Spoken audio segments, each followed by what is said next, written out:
Hello and welcome to in the second part of the history of Canadian Judo.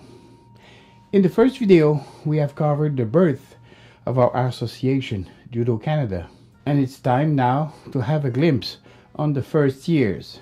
Once upon a time in the West, I should say. As you know, Judo arrived in Canada naturally from the West. Many Japanese wanted to enjoy the American way of life, and most of them were fishermen. So they left the homeland and moved to Vancouver. We are at the beginning of the 20th century. We can find traces of Judo for a brief moment as soon as 1914 with a guy named Sotaro Fujita. But we have to wait until 1924. It really started with the arrival of a major judoka who will become a few years later very famous, Shinzo Takagaki. Takagaki, a future 9th Dan, who came to study at the UBC. Unfortunately for us, at the end of his academics, he left for Australia in 28 and later on for Africa in 31. He also taught in Afghanistan, Thailand and Malaysia.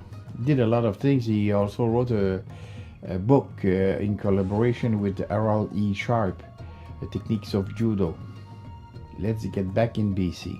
Shigetaka Sasaki opens his first dojo, Taiku Dojo, the same year in 1924.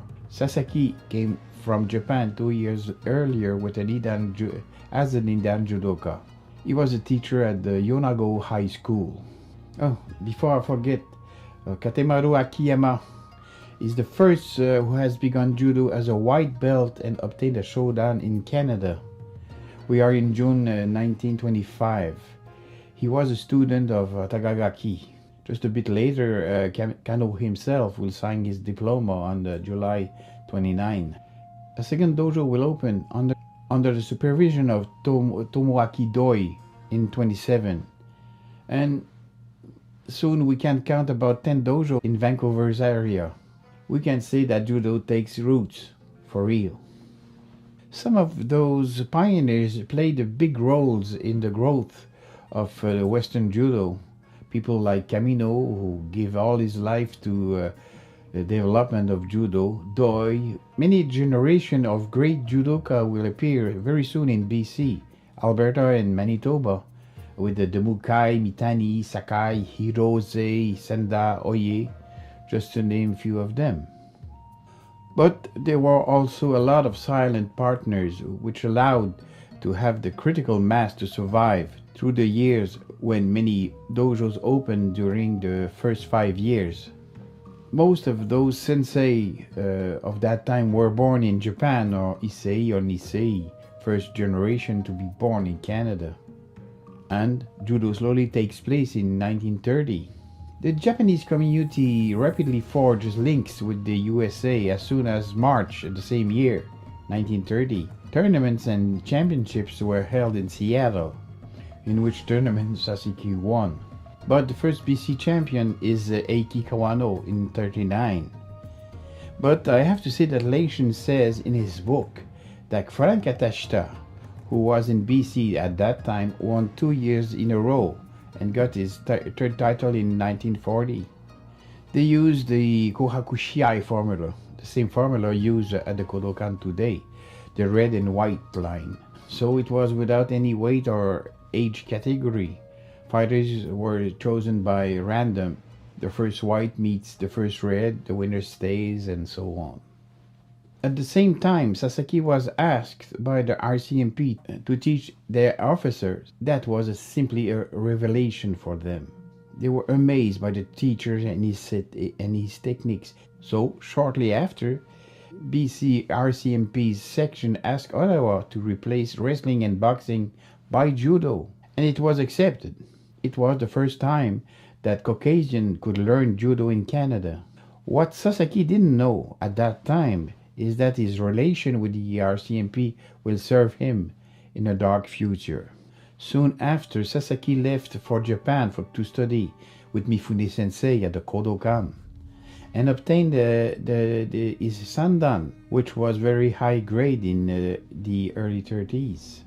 1932 is a very important date for the Canadian Judo since they received a visit from Jigoro Kano, who was in LA for the Olympics and wants to see the first Canadian dojo, Kamino's Taiku Dojo.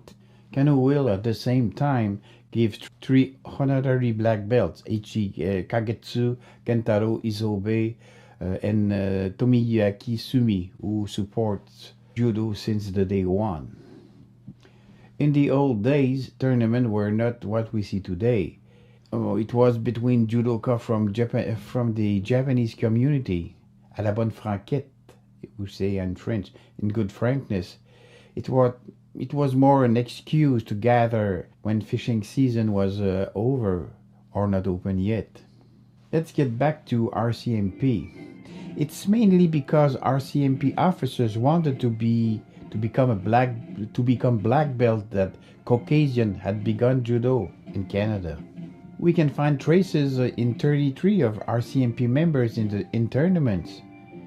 We should admit that they did well since 3 years later, 11 officers were promoted to black belt. RCMP has a lot of trust in Sasaki's skill as they gave him to assume the entire security of the King George VI when he came the same year. We can find very famous Canadian judoka among this selected group. Toshio Nishi, Sasaki, Umetsu, Kawano, just to name a few. It's also in 36 that Kano was in BC for the second time. He was on his way to the Berlin Olympics game and after that began the world tour. He asked Sasaki to go with him. Sasaki could only go to Berlin, but he had to go back in Canada for his business. I think he was replaced by Sumiyuki Kotani. And it was at those games that Kano asked the International Olympic Committee to accept judo as an official event for the next Tokyo game in 1940. Meanwhile, Kano promoted Sasaki to fourth dan. War will change everything in many ways, but for the Japanese community, the horror of the contention camps, those horrific events, are those which Justin Trudeau had to beg the pardon a few years ago.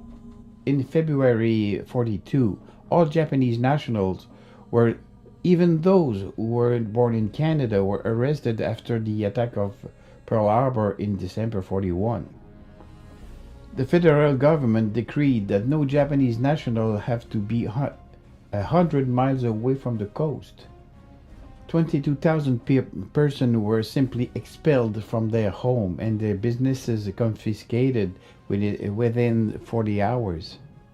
They were put in contention camps, but it was very similar to concentration camps. This decree was in effect until March 49, almost 4 years after the war ended. Since we have to find something good in any misfortune, the positive aspect is that a lot of the Japanese community moved far to the east, in Manitoba, Alberta, but mostly in Ontario. Judo life went quickly back in detention camps in BC. Let's say there were only 3 important ones. Trashmate, 12 miles away from Hope, which counted 2,500 residents. Popov in Slocan Valley. Kenichiro Nakahara taught there. And finally, the Angler Camp on north shore of the Superior Lake with the dojo of Masato Ishibashi. Ishibashi gave the name of his dojo Yodokan. They have produced about 20 black belts during the war at that place. Tashmate camps. What is that? Okay, the name of the chairman of the board of the Homeland Security of BC was Austin Taylor, a businessman, and his assistant was John Shiras, a high-level officer at the Provincial Police Department. They simply took the 2 first letters of their last name. The PG 101 Angler Camp was very far away from the 2 others. At that place there were 2 dedicated people, Masato Ishibashi and his colleague Kameo Kawaguchi. There was about 30 judoka training every day from 10 to 11, and soon they had to add one more daily training due to the enthusiasm. Kawaguchi gave a lot of theoretical courses, and as the diet of the prisoners did not allow intense physical training. But despite of that fact, no less than 20 people got their black belt in 4 years of detention. With approximately 2,500 prisoners, Tashmi detention camp had most of the judo community. Sasaki, who taught a lot of police officers in the 30s and gained the respect, it was no surprise when he asked the authorities to open a dojo in Tashme that his request was immediately granted. There was also many judoka in the Popov camp under the supervision of Genichiro Nakahara. We can understand that there was no tournament between the two camps in BC. They were very far away from each other, and at that time, people were not allowed to travel for sports reasons. Outside the camps, people were tense. There was a lobby who asked the provincial government to expel all the Japanese out of the province. Then, those who had found work elsewhere were allowed to move. Some went to Alberta to become farmers, some others chose Manitoba, but most of them, as I said before, moved in Ontario. The reason behind the exodus from British Columbia was simple. Choice was very simple. Or you have to be in the other side of the Rockies, or you go back to Japan. 4,000 went back. And all they have, houses, businesses, boats, were sold by the government. A kind of an impoundment. And nobody could get back in BC before March 49. 4 years after the war. Very long time. But it's only in 51 that judo will reappear in BC with Satoru Tamoto. 2 years later, Tomoaki Doi and Frank Mukai reopened the Stevenson Dojo. This dojo will move 3 times until now. That is what I have to say on the birth and the growth of BC's judo. Hope you have enjoyed. Don't forget the thumbs ups if you liked the video. Don't forget to subscribe and activate the bells. Okay, take care of yourself and see you very soon.